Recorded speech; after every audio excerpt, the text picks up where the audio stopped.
It was a quiet morning, the kind that carried more memory than sound. The house had been still for months, yet somehow every corner still whispered her name. Lillian. I'd been dusting her old dresser, the one she polished every Sunday, when my hand brushed against the small velvet case on the shelf. Before we continue, don't forget to like this video, subscribe to the channel, and turn on the bell icon so you never miss a story like this one. The velvet was faded now, soft from time, and the golden clasp trembled slightly when I opened it. Inside, nothing, just the impression of what used to be there.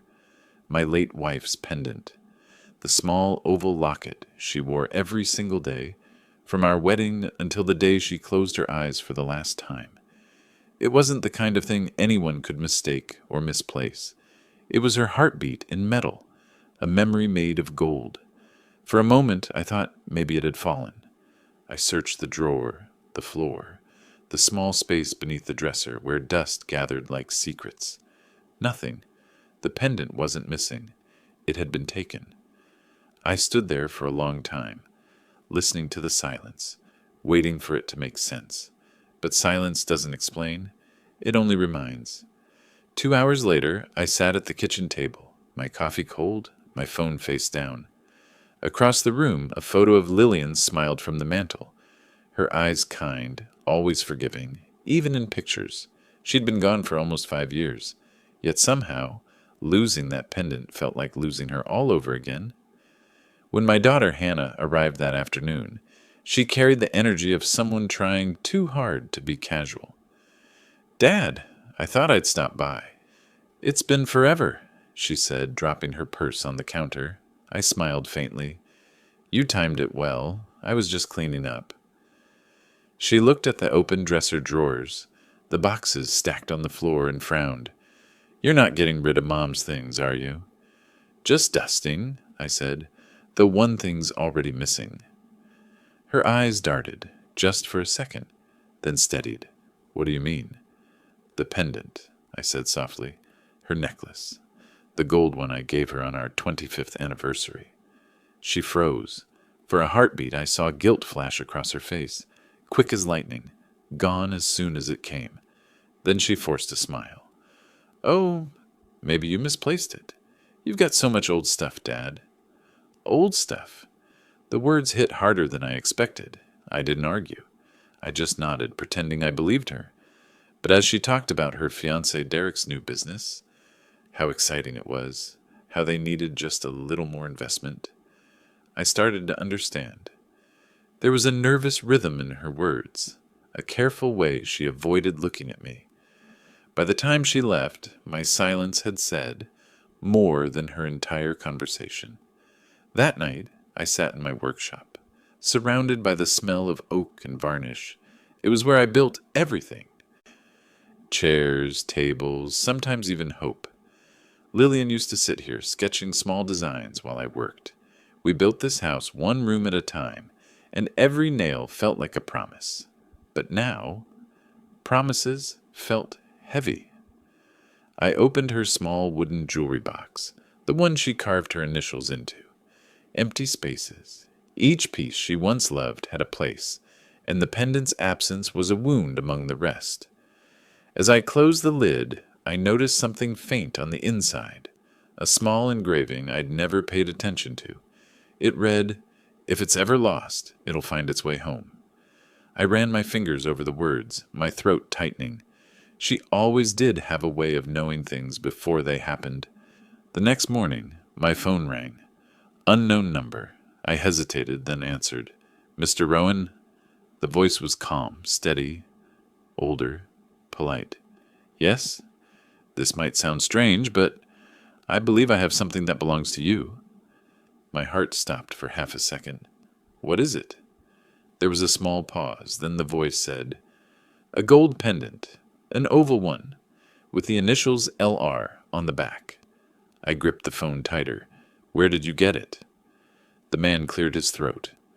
"I bought it from a small antique shop yesterday. I collect personal heirlooms. I never sell them, I restore them. But something about this one, it didn't feel right to keep.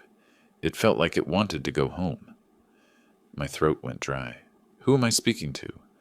My name's Caleb Hart, he said, and I believe your wife was the woman who gave me my life back, many years ago. The room spun slightly. Excuse me? I whispered. He chuckled softly. Maybe it's better if I explain in person. Can I come by tomorrow morning? I didn't hesitate. Yes, please. After the call ended, I sat there staring at the phone. The workshop felt alive again, the quiet hum of the world returning after a long pause. It wasn't about the pendant anymore. It was about what it carried, and who else might have known. I walked to Lillian's photo, brushed the dust from the frame, and whispered, "You left something for me, didn't you?" The picture, of course, didn't answer, but the look in her eyes seemed to know everything I didn't, and somewhere in that silence, I felt a truth stirring. Something old, something waiting. Maybe the real story hadn't even begun yet. I didn't sleep that night. It wasn't worry that kept me awake. It was memory. Memories have a way of walking through quiet houses when the lights go out. They creak down the same hallways they once brightened, whispering old laughter, old promises. By midnight, I was sitting in the living room, staring at the pendant's empty box again. Strange how something small could feel so heavy. I ran my thumb over the velvet lining where the gold used to rest. It was smooth, almost warm, like it still remembered her. When morning came, the air felt crisp, carrying that sharp kind of light only autumn can manage. I'd brewed a pot of coffee, but it tasted more like ritual than comfort. At exactly 10 o'clock, the doorbell rang. Through the glass panel, I saw a man in his early 70s, tall, neatly dressed, with a weathered face that carried both kindness and exhaustion. He held a small black case in one hand. "Mr. Rowan?" His voice was calm, low, like someone who'd practiced listening more than speaking. "Yes, you must be Mr. Hart." He nodded, stepping inside when I gestured toward the hallway. The moment he entered, his eyes swept the room, not with curiosity, but recognition. "Lillian had taste," he said softly, glancing at her framed sketches on the wall. "I remember that style anywhere." "You knew her?" I asked carefully. He exhaled through his nose. "A long time ago, before she married you, actually. I was one of the volunteers at St. Margaret's Shelter in Cincinnati. She used to design small wooden toys for the children there. That woman, she made even broken things seem whole." My throat tightened. "Yes," I said quietly. "That sounds like her." He smiled faintly and opened the case. Inside lay the pendant, the same one I thought I'd never see again. Even under the dull morning light, it shimmered with a quiet kind of gold. The color of memory, not luxury. "I restored the clasp," he said, "and cleaned the hinge. But I didn't open it. Something told me not to." I reached out, but stopped midway. "Why did you call me Mr. Hart? You could have just kept it." He looked at me then, directly, without flinching. "Because when I bought it, I felt like someone was watching me," he said softly. Not in a haunting way. More like someone making sure it found the right hands again. We sat at the kitchen table. The pendant between us glowed faintly in the sunlight. Caleb stirred his coffee once, twice, and then spoke again. "Mr. Rowan, before I tell you what I found, I need you to understand. I didn't go looking for this. It found me." He turned the pendant over, revealing the small engraving. LR. Then, with careful precision, he tapped a fingernail against the lower hinge. A tiny metallic sound answered, almost a hollow note. "There's something hidden in here," he said. "A micro-engraving just below the hinge. I only noticed it under the restoration lamp. Numbers, 6 digits, carved so fine they look like scratches." I leaned closer. He was right. Barely visible under the gold was a line of digits, 21476. "What do they mean?" I asked him. He shook his head. "That, I don't know. But your wife was meticulous. If she hit a number here, it mattered." I sat back, letting the truth settle. Lillian wasn't careless. Every mark, every line she ever drew had a purpose. "Do you know who sold it?" I asked finally. Caleb nodded reluctantly. A woman, maybe mid-30s, said it belonged to her mother who passed away. She didn't look comfortable. The man with her did most of the talking. My heart sank. The man? Did he have sandy hair? A small scar near his temple? Caleb looked surprised. Yes? You know him? I nodded once. My daughter's fiancé, Derek Cole. For a while, neither of us spoke. The clock ticked between us like a heartbeat we both could hear but didn't want to count. Caleb finally sighed. I don't mean to intrude on family matters, but something about this didn't sit right with me. So I searched the initials online. LR, Cincinnati, Design Charity, Woodwork. It took a few hours, but I found an archived article about your wife. There was a picture. Same pendant. That's when I realized what I'd bought. I looked at the pendant again. My reflection swam faintly in its curve, distorted and tired. She always said this pendant would travel farther than we'd expect, I murmured. Caleb smiled. Maybe she meant more than miles. When he left an hour later, the house felt alive again. Not peaceful, but alert. The kind of silence that listens instead of resting. I placed the pendant on the table, beside Lillian's photograph. The number glimmered faintly, almost daring me to follow it. So I did what any husband who still believed in his wife's voice would do. I called Margaret Jensen, our old family lawyer. Margaret, I said when she picked up, I think Lillian left me a puzzle, and I think it starts with a number. That evening, as the light faded from the windows, I noticed something else. A faint mark on the velvet inside the empty box. Not a stain, not a scratch. A shape. The faint outline of a small key. It was gone now, but maybe, like the pendant, it hadn't disappeared. It was simply waiting to come home. When Margaret Jensen agrees to meet you on short notice, it usually means she already suspects what you're about to tell her. She was sitting in her office when I arrived, sunlight spilling across her desk, a stack of files beside a half-finished cup of tea.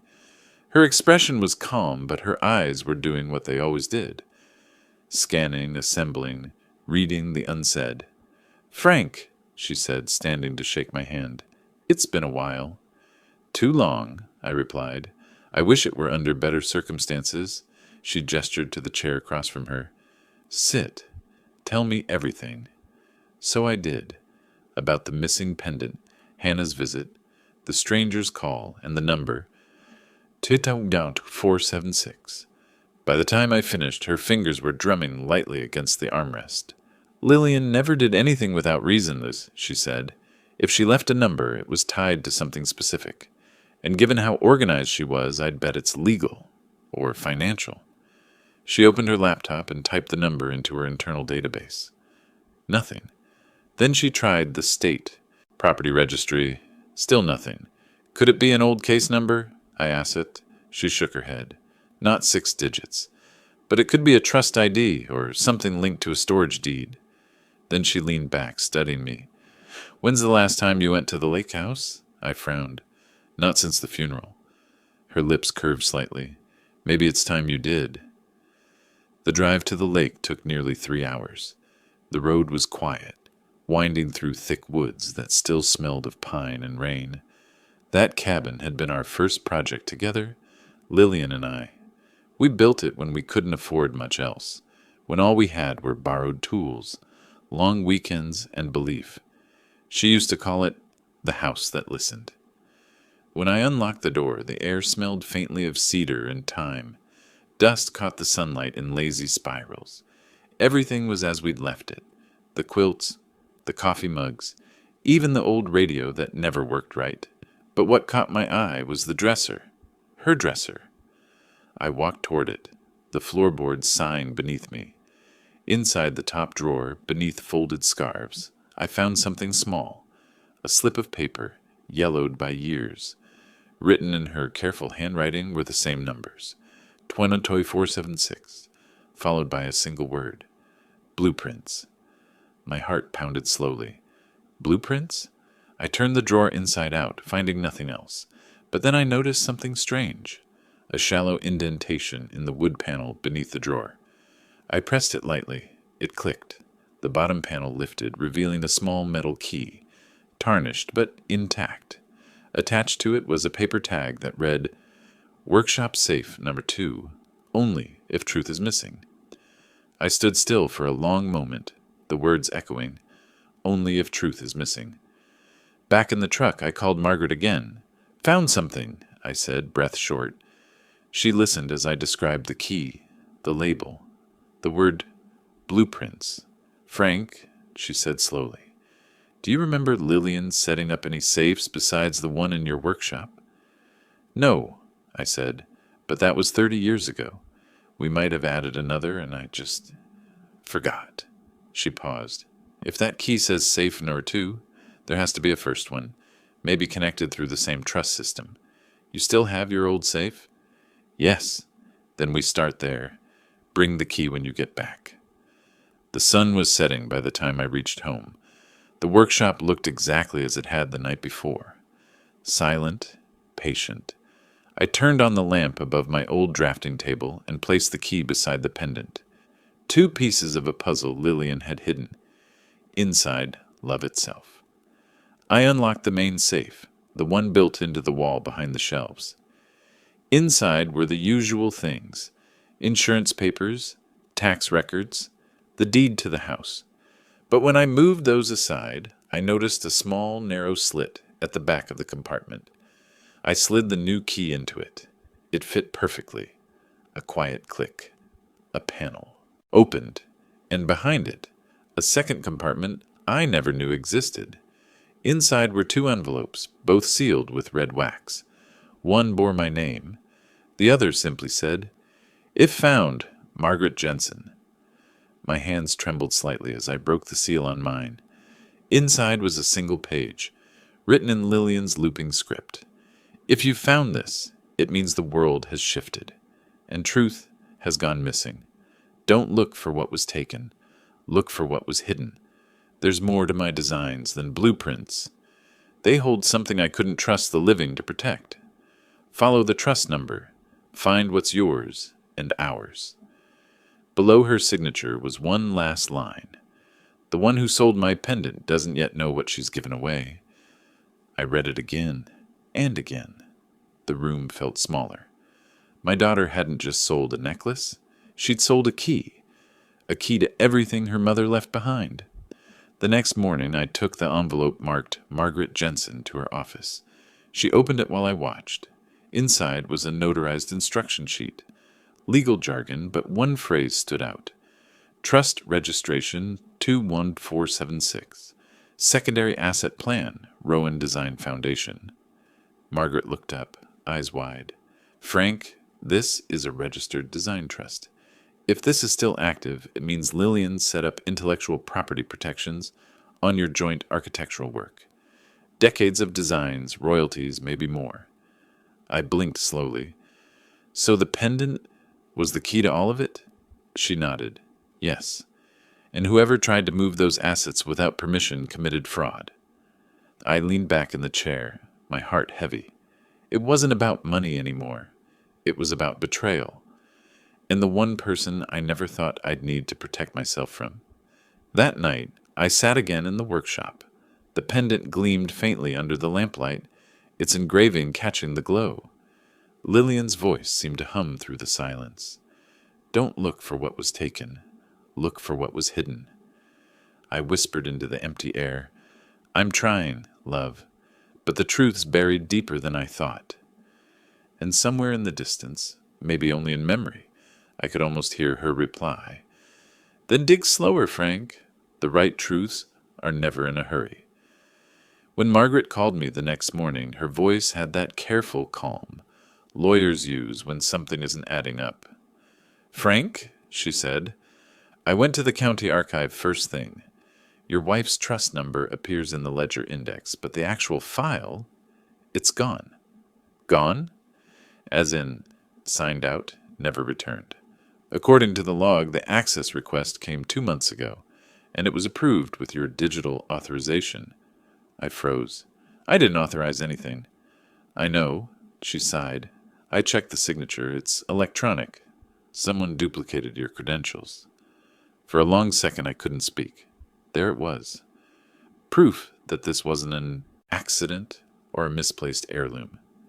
Someone had taken Lillian's plans and her protection. Margaret, I said quietly, what happens when a trust file disappears? It depends, she answered. If it's retrieved quickly, the system can roll back access. But if someone already moved assets or redrafted ownership, undoing it takes months. Do you still have that letter she wrote you? Yes. Bring it to me. We may need to prove intent, that she foresaw a breach. I drove into town that afternoon, the pendant hanging from my rearview mirror. It swayed slightly, catching light like a compass needle. Every glint felt like her telling me, keep going. At Margaret's office, she laid out papers across her desk. There's one more detail, she said. The system logged a secondary user from a home network in this county. Do you recognize this IP address? She slid the page toward me. The numbers meant nothing until she pointed to the service provider, Cole Enterprise, LLC. My stomach tightened. Derek's company. That evening, I sat in the driveway long after sunset. The porch light spilled across the gravel, and the house looked both familiar and foreign, like it knew something I didn't. Inside, Hannah's car was already there. She'd let herself in. Dad, her voice came from the kitchen. I made tea. I joined her, watching her stir sugar she never used. She couldn't meet my eyes. I stopped by to see if you were okay, she said quickly. Margaret called earlier. She said you were looking into Mom's trust. I nodded. Do you know anything about it? She hesitated, a small, nervous laugh. Only that it was old. Why? Is something wrong? Someone accessed it, I said, steady. They used my name. Derek's company appears in the record. Her hand froze mid-stir. The spoon clinked once against the cup. I'm sure it's a mistake, she said softly. Derek handles a lot of contracts. Maybe he... I cut her off gently. Contracts, yes, but not my late wife's private trust. The air went thin between us. She set the cup down, eyes shimmering. Dad, please don't start this again. You always think the worst of him. No, I said. Lillian did. She saw him clearly before any of us did. That hit her. For a second she looked like a child again, caught between love and fear. Where's the paperwork you signed for him? I asked quietly. I know he's been helping you with your business loan. Did he ask you to forward any of my documents? She opened her mouth, then closed it. Silence. That was my answer. I stepped closer, soft but firm.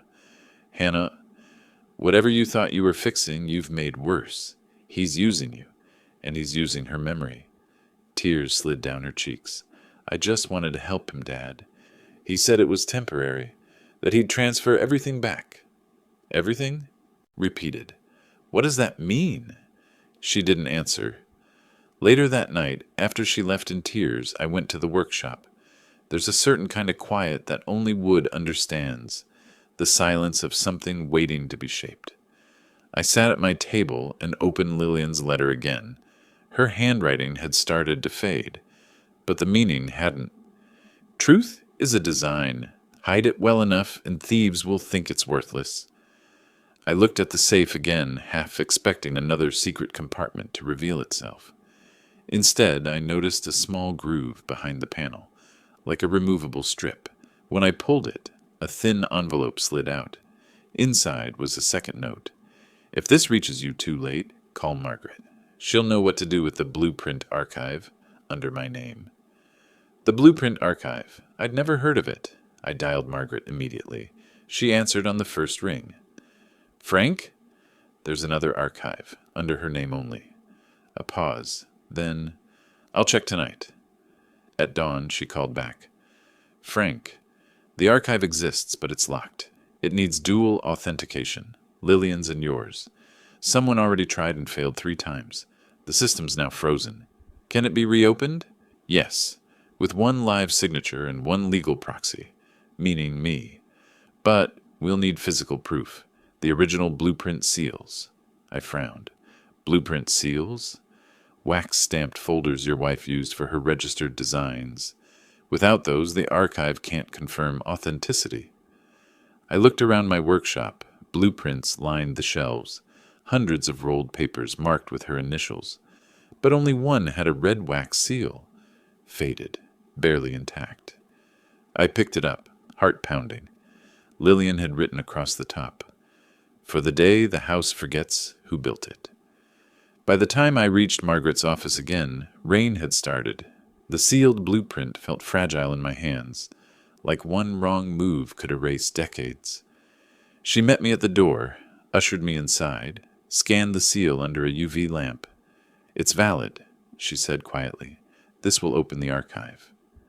We uploaded the scan, verified the trust code.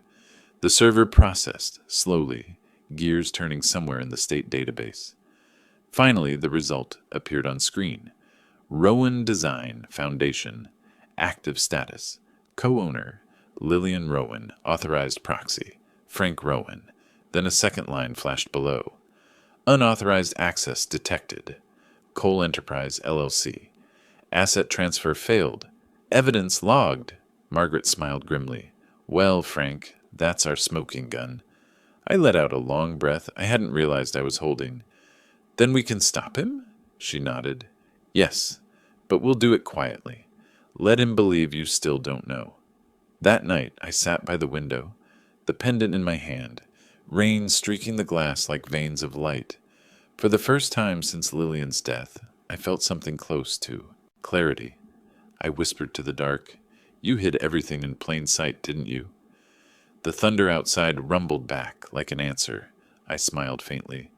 "All right, love, I'll play your game, one piece at a time." Invitations from your own child shouldn't feel like ambushes.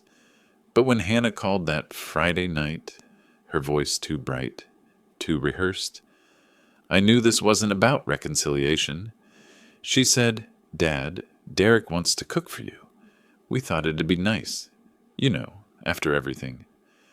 After everything. Such small words to cover so much distance. I said yes, of course. Some things you need to see up close. Deceit, for example, always looks different when it's smiling across a dinner table. Their house was new, one of those suburban models that all look like they were printed from the same file. The kind of home that photographs well but feels temporary. I parked by the curb and took a deep breath. The pendant hung beneath my collar, hidden like a silent witness. When Hannah opened the door, her hug felt too quick, too staged. "Dad, you made it." I smiled gently.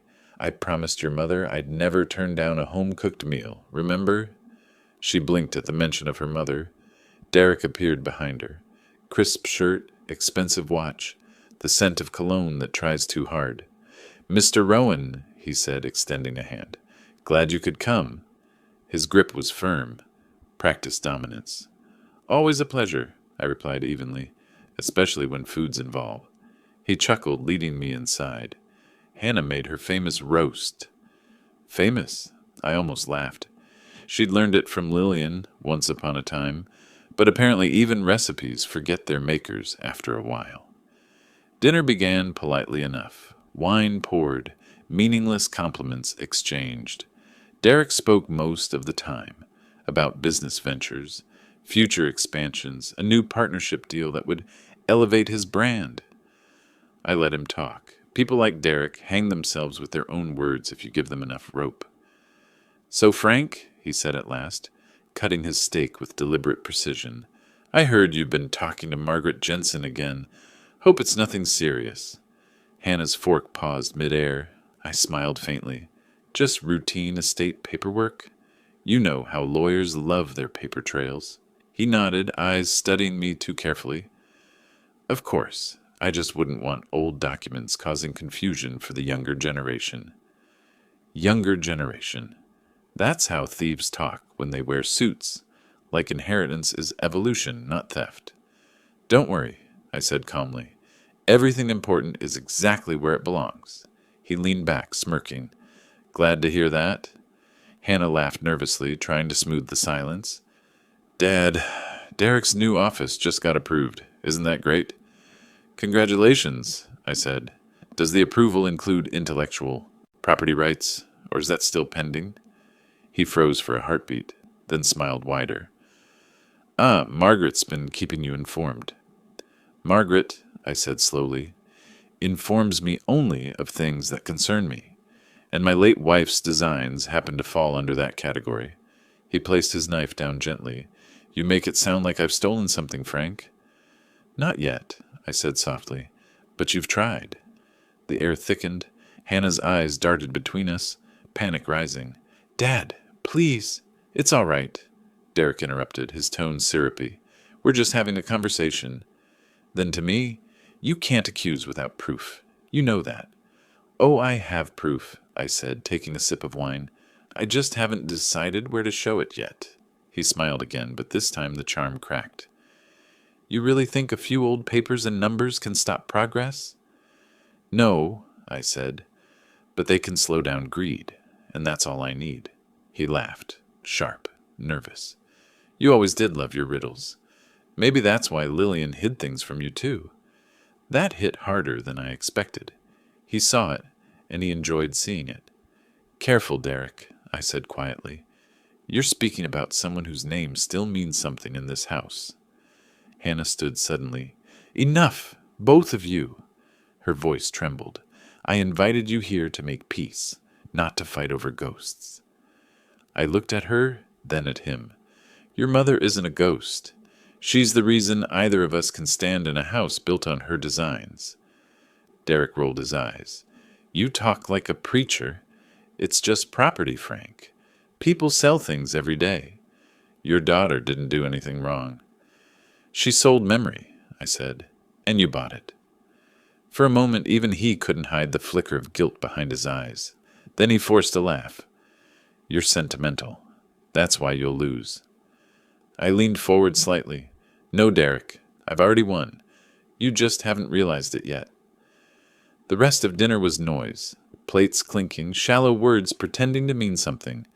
When I finally stood to leave, Hannah followed me to the door. Dad, I didn't know, she whispered.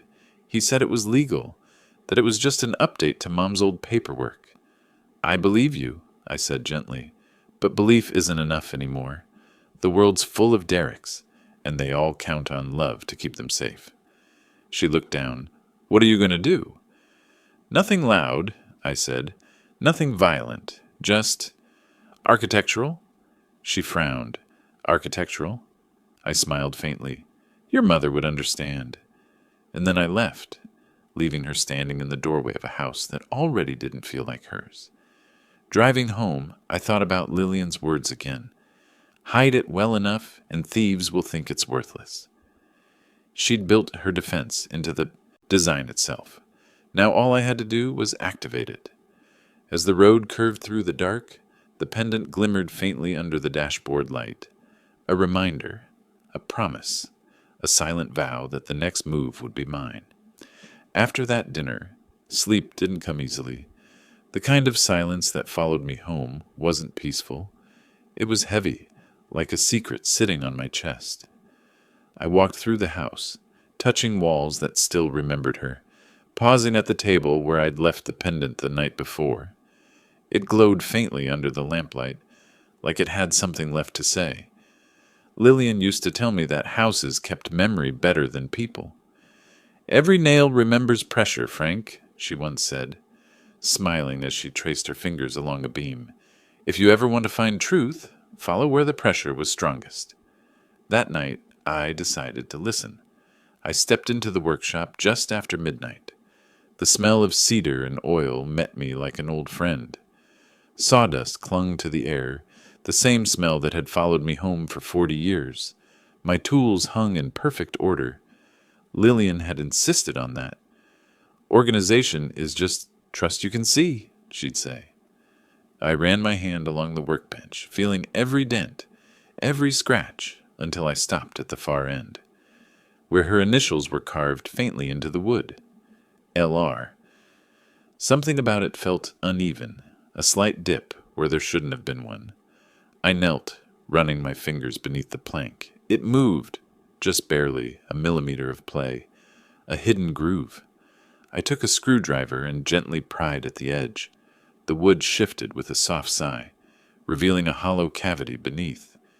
Inside lay a small brass key wrapped in blue ribbon, and beneath it a folded piece of paper yellowed with time. On the paper, written in Lillian's neat cursive, were the words, "Safe number 2, built with your hands, sealed with mine." I stared at it for a long time. Safe number 2. The same phrase from the key I'd found at the lake house. Had she hidden 2 keys? Or was this the real one? The brass key was old, but its teeth were clean, precise, crafted by someone who understood locks and secrets. It wasn't one of mine. That meant Lillian had it made quietly somewhere else. I looked around the workshop, trying to remember every inch of it. Then it hit me. Beneath the north wall shelf, behind the stacked panels of reclaimed wood, there was a false section she'd once told me didn't quite fit. I moved the boards aside and pressed along the wall until I found a faint seam. The key slid in easily. A click echoed through the small room, followed by a soft mechanical sound. Metal sliding against metal. The false wall shifted open slightly, revealing a narrow compartment about 3 feet wide. Inside was a sealed tin box. It was labeled in her handwriting, "Blueprint Archive, private, not legal copy." My hands trembled as I lifted it out. The weight was familiar and the same balance as our old design boxes. Inside, stacked neatly, were rolled papers sealed with blue wax, and on top, a small envelope addressed to me. I opened it carefully. "Frank, if you're reading this, then something you built has been broken. Don't worry, it wasn't you. I kept the originals here because I knew how the world changes when men like Derek learn what love is worth on paper. Our foundation isn't money, it's memory, but they'll try to turn it into profit. Let them.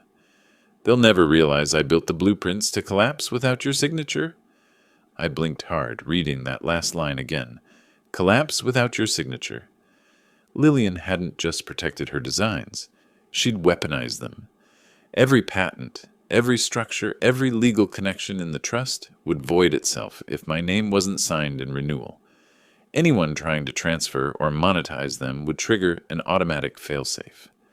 And Derek had just tried. I sat back in the chair, staring at the box. The quiet around me wasn't stillness. It was balance. The kind that comes after years of planning finally makes sense. She hadn't hidden from greed. She'd built around it. For the first time in weeks, I smiled. "Smart girl," I whispered. Still, part of me ached. She had known this day might come, known it well enough to design a defense years before she died. That kind of foresight comes from love, yes, but also fear. And that realization hurt the most. I took one of the rolled blueprints and spread it across the table. Her lines were perfect, clean, efficient, precise, but near the bottom corner, beneath the official signature, I noticed something tiny etched into the margin, a circle enclosing 3 letters, LFR, Lillian Frank Rowan, our initials, and next to them another tiny engraving, a date, the same 6 digits, 211476. My chest tightened. The number wasn't random, it was our wedding date, February 12th, 1976. The code she'd left in the pendant wasn't just legal, it was personal. Every clue led back to us. As the clock neared 2 in the morning, I replaced the key, the papers, and resealed the panel. Then I placed the pendant on top of the workbench and whispered, "You didn't just build a home, Lillian. You built a shield." The lamp flickered once, maybe from the wind outside, maybe from something else. And for the first time since she passed, I didn't feel like I was alone in that room. By sunrise, I knew what I had to do next. Margaret would need the duplicate blueprints to prove the trust breach, and I would need to make sure Derek never found this hidden archive. But most of all, I realized something else. This wasn't about revenge anymore. It was about restoration. Lillian hadn't designed vengeance. She'd designed redemption, through patience, through design, through time. Still, before redemption comes exposure. And the next move, I decided, would belong to me. I've learned that silence doesn't mean stillness. Sometimes it hums, quiet, steady, like the inside of a machine that hasn't stopped working even after the power's gone out. That was how the house felt the next morning. I woke early, before the light reached the window blinds, and made coffee the same way Lillian used to. 2 scoops, 1 stir counterclockwise, 1 clockwise. She always said it, balance the day. Funny how even small rituals carry weight when everything else is uncertain. The workshop key sat on the table beside the pendant.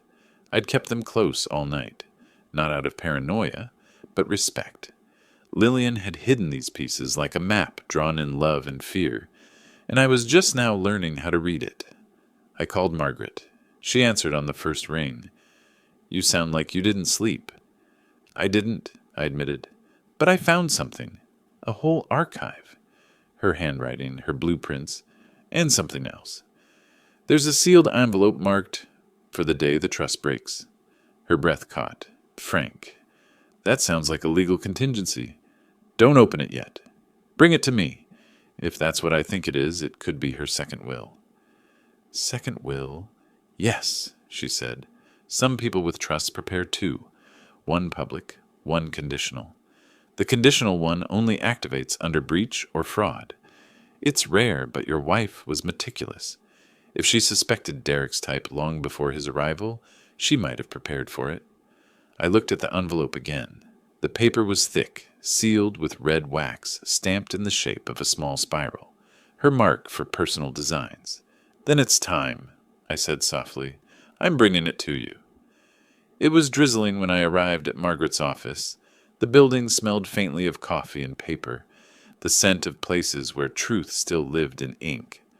She cleared her desk, placed the envelope in the center, and studied it under the lamp. "This seal," she murmured, "isn't decorative, it's notarized. See the faint ridge? That's a legal certification mark. The system will recognize it once we scan it in." She powered up the scanner and placed the envelope beneath the glass. The computer screen blinked twice before a message appeared. "Secondary testament. Rowan Lillian. Valid key match required." Her eyebrows rose. "Frank, it's coded." "That's new." I pulled the brass key from my pocket, the one from the workshop. "Try this." She hesitated, then inserted it into the verification slot. The machine hummed for several seconds, lights blinking like a heartbeat. Then the screen flickered and opened a new window.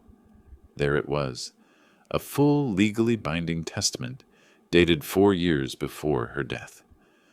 Margaret adjusted her glasses and began reading aloud. "In the event of unauthorized interference, theft, or misrepresentation concerning my intellectual property or trust holdings, all associated rights shall revert to sole surviving partner, Frank Rowan, with power of reassignment to any party he deems deserving." She glanced at me. "Frank, this effectively nullifies any external claim Derek could make, but that's not all." She scrolled further. Another clause appeared.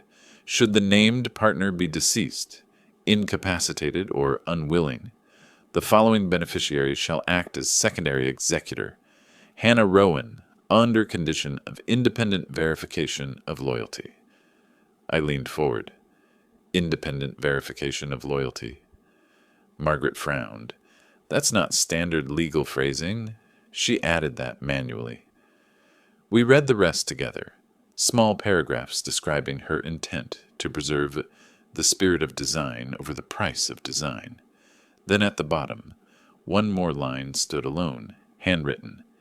"To my husband, if you're reading this, tell her the truth, but make her find it first." I stared at those words until the letters blurred. Back at home, I placed the printed copy of the will beside my coffee mug. The rain outside had turned heavier, drumming softly against the window pane. "Tell her the truth, but make her find it first." I knew what Lillian meant. Hannah didn't need a lecture. She needed a lesson, one that spoke in the same language her mother had used her whole life: design. I went to the workshop, unrolled one of Lillian's blueprints, and began sketching over it. My hands remembered her rhythm: pencil first, ruler next, Light pressure, then shadow lines. It wasn't a building this time. It was a maze, a shape made of walls that curved inward, pointing toward a small square in the center. At the bottom corner, I wrote, "For Hannah, when she's ready to see what love looks like from the inside." Then I placed the pendant in the center of the drawing and folded the page around it. That evening, Hannah showed up at my door. Her eyes were swollen from crying. "Dad, Derek's furious. He said you're trying to ruin him.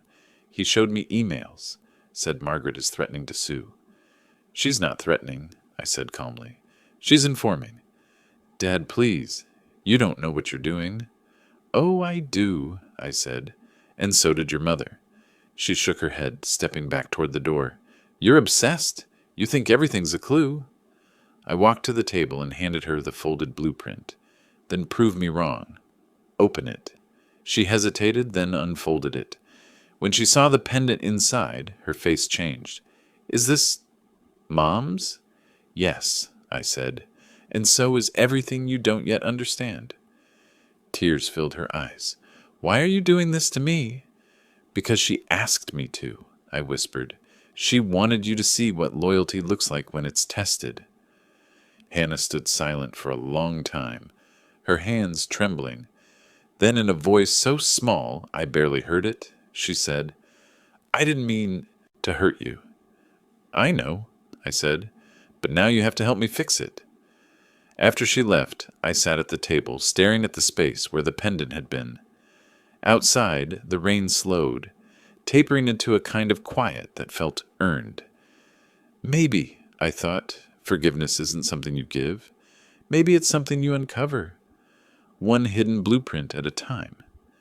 Lillian had always believed redemption was a form of architecture. You built it layer by layer until it could hold the weight of truth. And maybe, just maybe, Hannah was ready to start building. I used to think courtrooms were places where truth lived. Turns out they're more like mirrors. They only show what's held up in front of them. And that morning I was holding everything Lillian left behind. The hearing was small, a civil review over ownership irregularities. Margaret had arranged it quietly. No cameras, no reporters, just us, Derek's lawyer, and a clerk whose face looked far too young to be watching the collapse of someone's greed. Hannah sat beside me, pale but composed. Her fingers twisted the pendant I'd returned to her, the same one she once sold. I could see guilt moving through her like weather, unpredictable but cleansing. Derek walked in late, all confidence and cologne. He nodded at Hannah before taking his seat across the aisle. Our eyes met, and I saw the same thing I'd seen at dinner, calculation disguised as charm. The clerk read the case summary. Margaret stood first. Her voice was steady, professional, but underneath I could hear the same quiet fury that had been in Lillian's letters.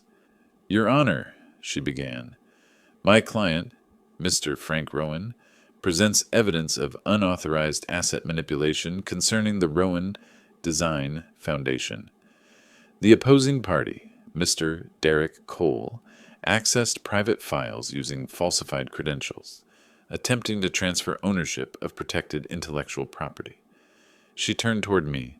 "Mr. Rowan, please confirm.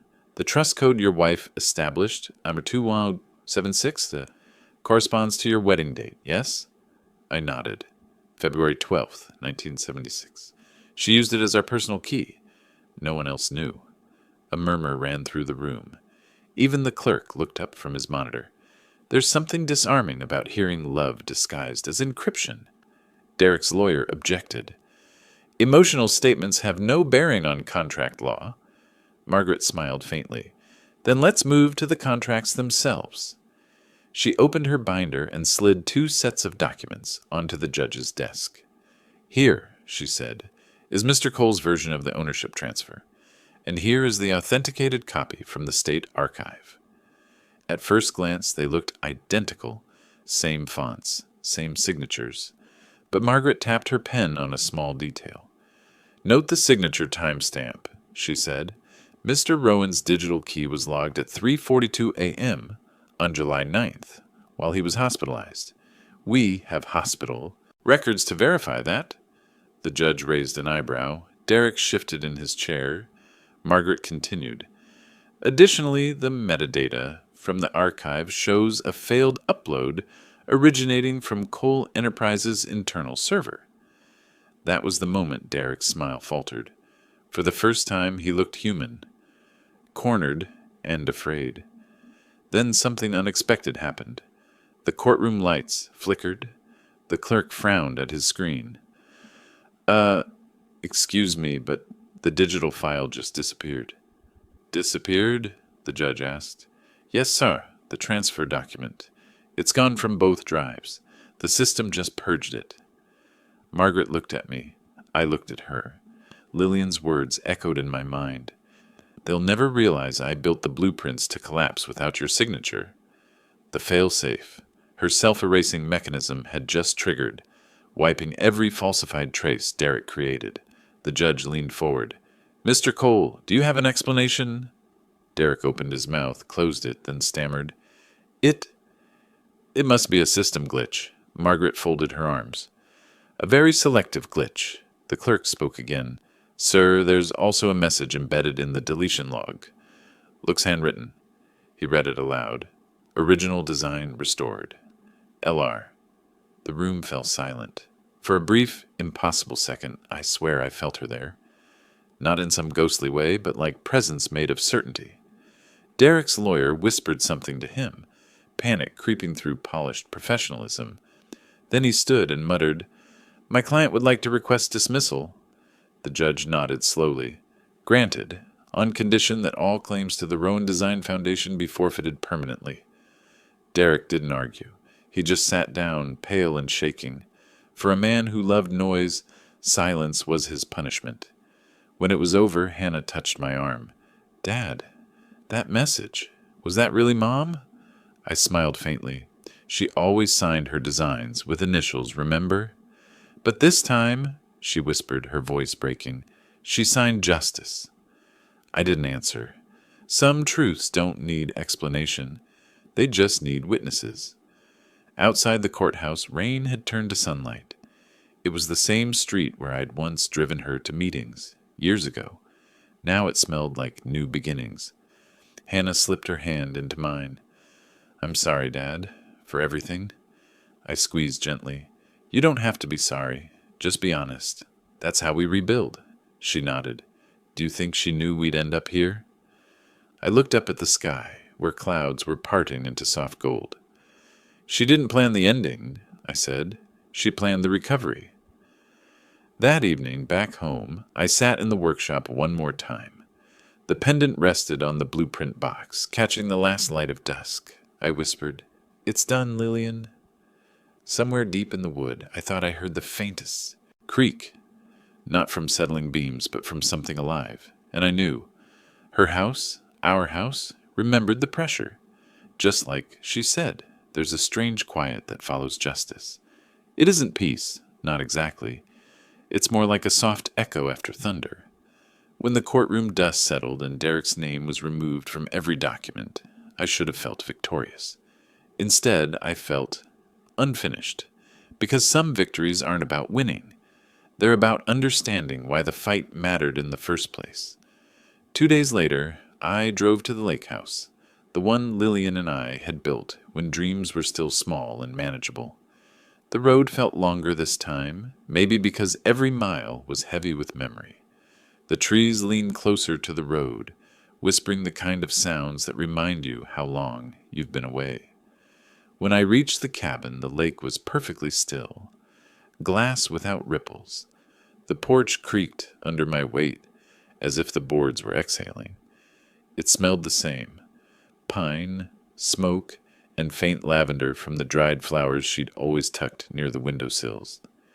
Inside, dust sheets covered the furniture, but light streamed through the curtains just the way she liked it, soft and forgiving. For a while, I didn't move. I just stood there, listening.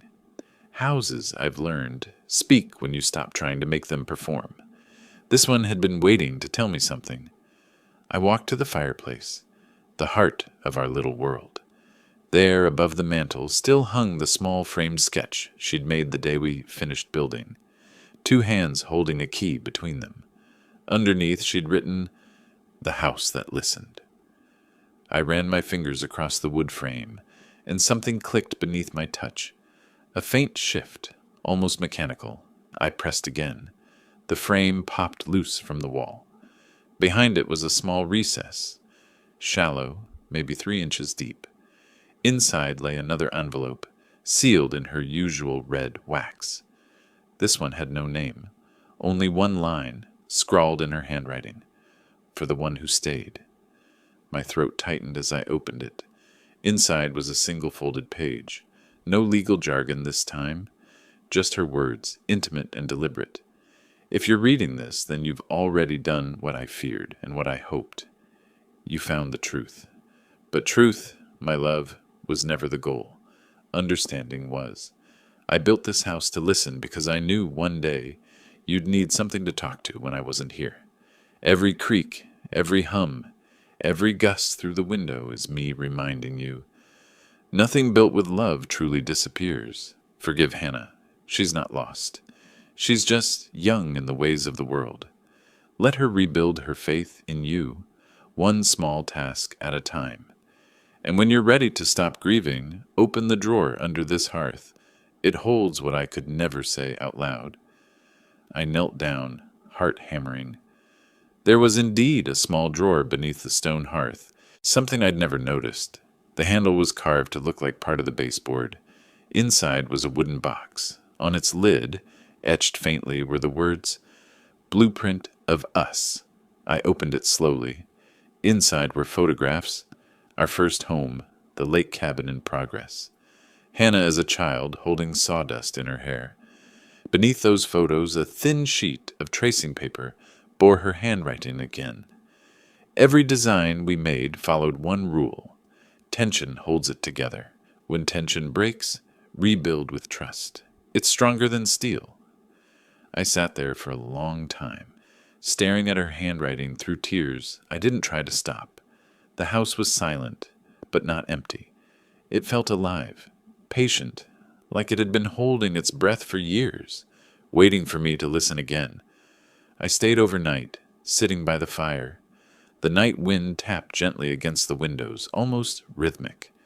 Maybe it was coincidence, or maybe it was the same sound that used to lull her to sleep, the sound she called the heartbeat of home. I closed my eyes and whispered, "I hear you, Lillian." I always did. I just didn't know how to answer. In the morning, I found Hannah standing on the porch, wrapped in her old coat. "I didn't want to call," she said softly. "I just needed to see where you were." I smiled faintly. "You found me anyway." She nodded toward the house. "It's beautiful here. Mom always said it felt alive."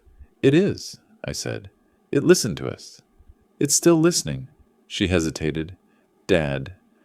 "Derek left, packed up last night, said I'd never understand loyalty." "Then he was right," I said gently. "He never understood it either." Her eyes glistened.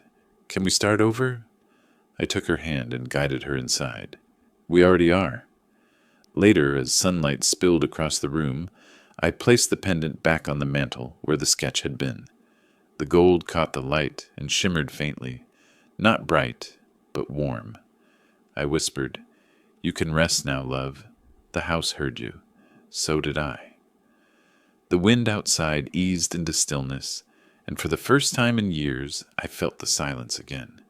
Not heavy, not empty, just whole. Grief, I've learned, isn't a straight line. It bends, it folds, it loops back on itself, like a design too intricate to build all at once.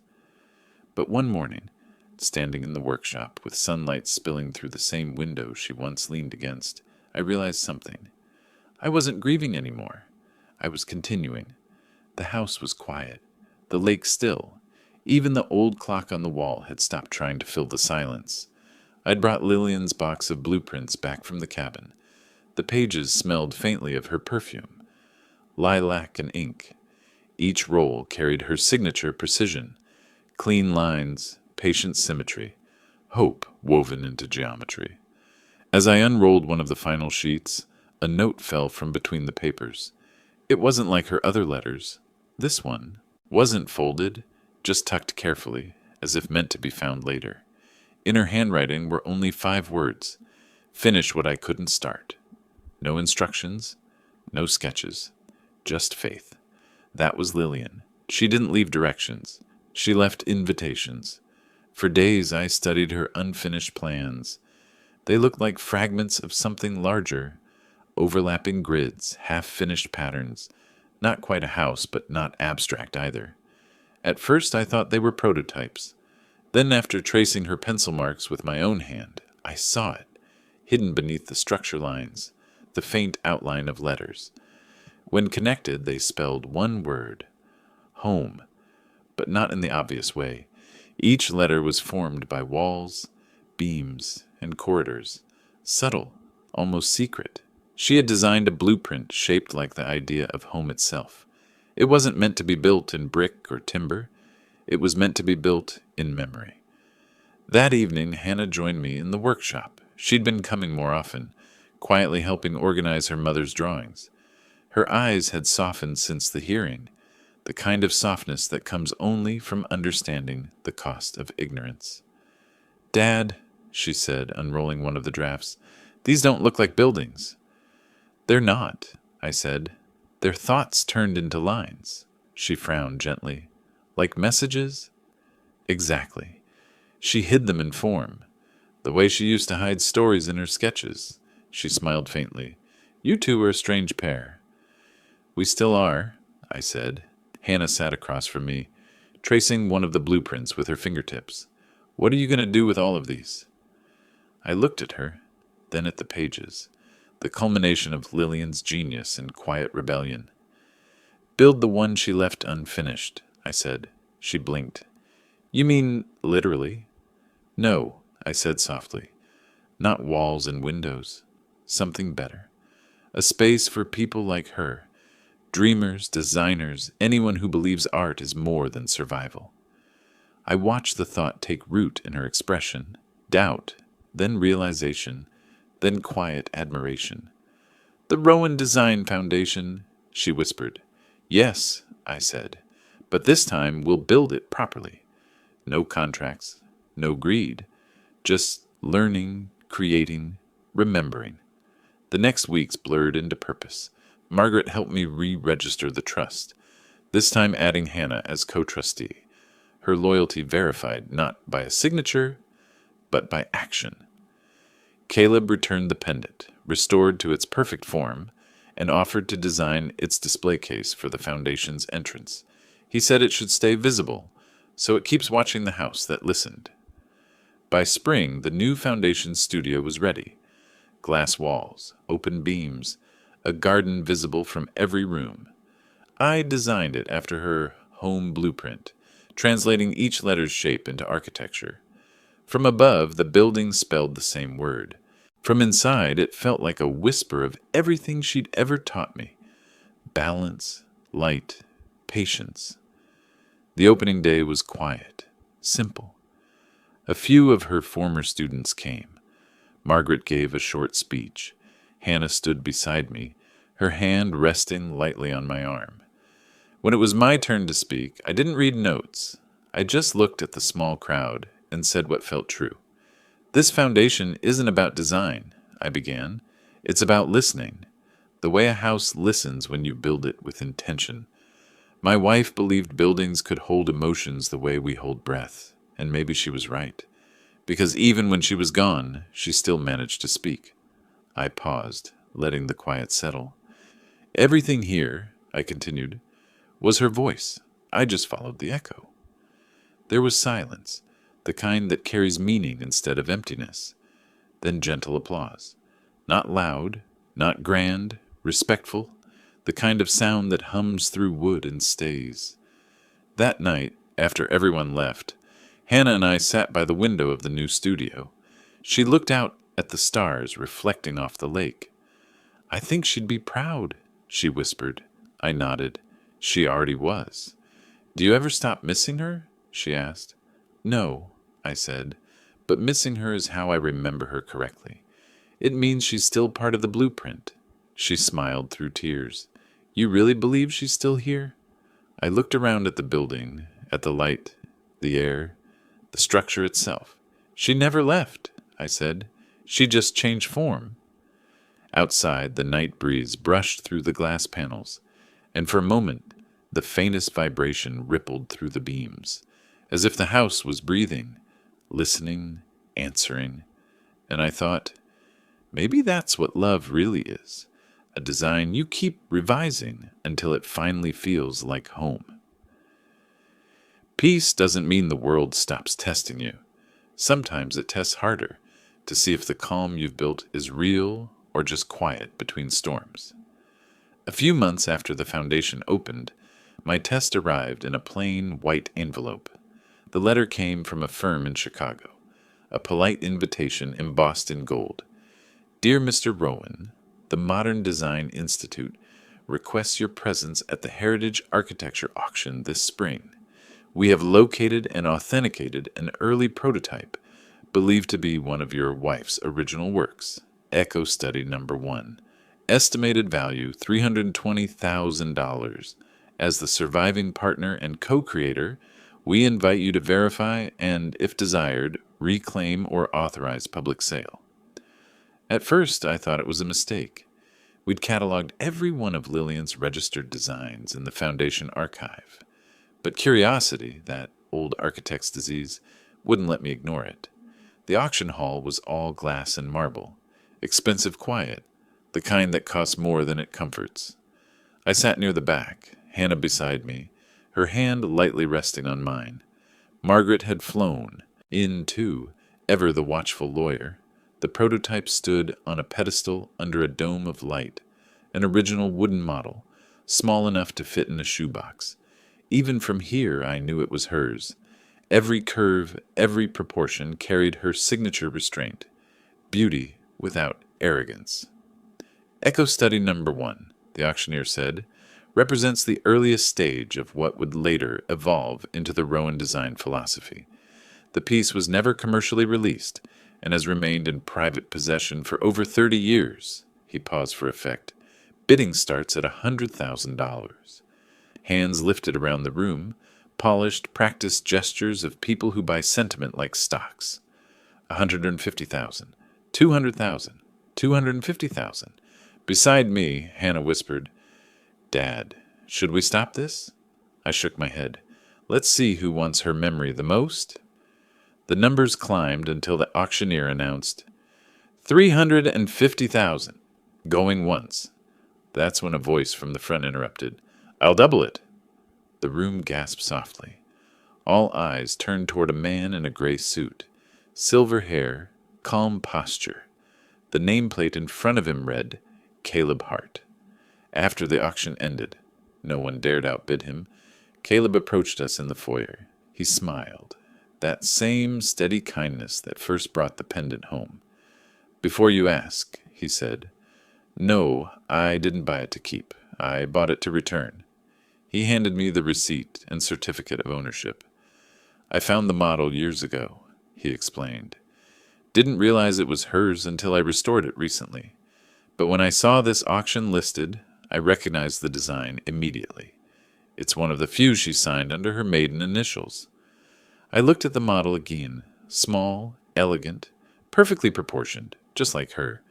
But when I turned it over, I saw what I hadn't expected. Engraved at the base were 3 small words. Let it listen. My throat tightened. She had carved that phrase decades before she met me. Even before the house, before the pendant, she had already believed in soundless conversation, in walls that could remember love. Later that night, Caleb joined Hannah and me at the foundation. We placed the model at the center of the exhibit room, beneath soft, amber lighting. It fit perfectly between her original sketches and the pendant display. Hannah brushed her fingers across the glass case and whispered, It's like she's still teaching us. She is, I said. She always will be. Caleb smiled. Funny thing about echoes, he said. They only exist because something strong enough speaks first. When he left, Hannah turned to me. Do you ever think Mom knew how far this would go? I thought for a long moment. No, I said softly, but she knew it would reach as far as it needed to. We stood there in silence, father, daughter, and the quiet hum of creation surrounding us. The room wasn't loud, but it wasn't still either. It breathed, faint vibrations in the air, the whisper of air ducts, the soft resonance of wood. All of it together made a sound that wasn't sound at all. It was memory. Before locking up that night, I turned off every light except one, the spotlight over the wooden model. The reflection shimmered faintly on the glass floor, forming a perfect echo of the word carved beneath it. Listen. For a moment, I felt her there again, not as a voice, not as a ghost, but as continuity, a design finished through the people she loved. I whispered, "We heard you, Lillian, all of us." And for the first time, I realized something simple yet profound. The truest legacy isn't what survives you. It's what keeps listening after you're gone. They say time heals all things, but I don't believe that anymore. Time doesn't heal. It simply clears enough space for love to do its work. It's been almost a year since the foundation opened. Every morning, sunlight spills through those tall glass windows, painting the floor with soft gold. Students and artists work in quiet concentration, tracing lines, sharing ideas, laughing sometimes, grieving other times. The place feels alive, not as a building, but as a continuation. Lillian would have loved it here, and maybe she does. I still talk to her sometimes when I walk through the halls. I tell her what we're building, how many new projects came in this week, how Hannah's confidence has finally returned. Sometimes, when I pause long enough, I swear I hear something answer. Not words, just a shift in the air, a pulse in the wood. Maybe that's enough. The lake house is quieter now. Hannah visits on weekends, bringing coffee and stories about her students. She teaches now, design theory at a local college. She says she wants to help others see what her mother saw. How beauty isn't what you add, it's what you allow to stay. I spend my days here sketching, repairing the porch, and writing down things I wish I'd said earlier in life. Little truths, small realizations, mostly about her, about us. One of those truths is simple. The love that lasts isn't the kind you protect. It's the kind that keeps protecting you. And Lillian's love still does that every single day. Last night, while sorting through her old sketchbooks, I found one I'd never seen before.